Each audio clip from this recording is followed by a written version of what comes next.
के लिए बुलाया गया और इमरजेंसी लैंडिंग उसकी करा दी गई। इस इमरजेंसी लैंडिंग के लिए त्रिची एयरपोर्ट पर कैसी तैयारियां की गई थी?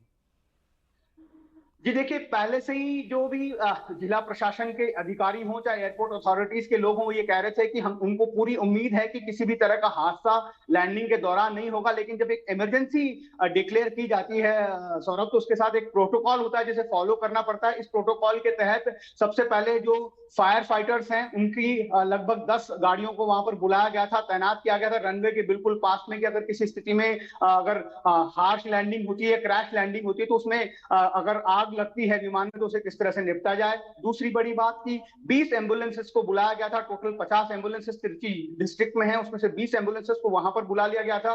10 एम्बुलेंसेस को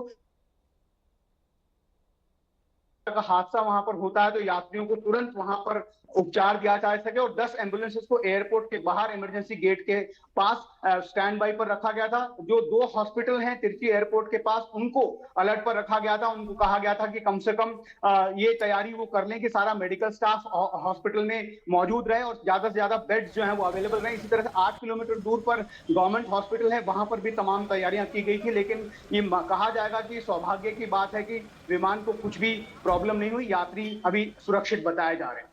लेकिन जाहिर है कि ये विमान चूंकि वापस लौटना था, इमरजेंसी लैंडिंग होनी थी, 2-2.5 घंटे वो हवा में ही चक्कर लगाता रहा, तो यात्रियों को सारी सिचुएशन जो है उसके बारे में पता होगा, कैप्टन ने बताया होगा। उनके लिए बड़े ट्रॉमेटिक रहे होंगे ये 2-2.5 घंटे। जी बिल्कुल, इसी वजह से ये हमें बताया गया है कि लैंडिंग के बाद भी सीधे उन्हें तस्वीर भी एयरपोर्ट आ से चुकी बाहर है आने राघवन, नहीं एक दिया मिनट में जाएगा। आपको रोकूंगा। यही वो जहाज है जिसे आप स्क्रीन पर देख रहे हैं, जो त्रिची से उड़ा था, लेकिन उड़ते ही इसके लैंडिंग गियर में खराबी आ गई, जिसकी जानकारी एटीसी को दी गई थी। और उसके बाद जैसा राघवन ने आपको बताया, ये सारा का सारा जो है वो प्रोटोकॉल वो अमल में लाया गया कि कैसे इसकी इमरजेंसी लैंडिंग कराई जाए वापस त्रिची एयरपोर्ट पर।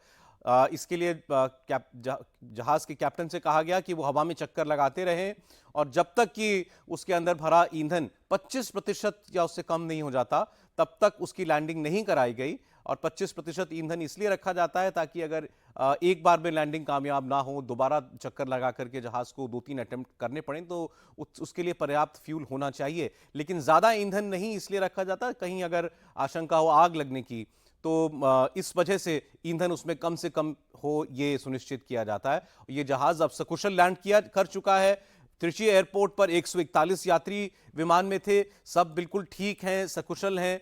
लेकिन उनको वहां पर एक बार डॉक्टर्स की टीम देख लेगी, उसके बाद उनको वहां से आगे जाने दिया जाएगा। लेकिन ये इस पूरे मामले में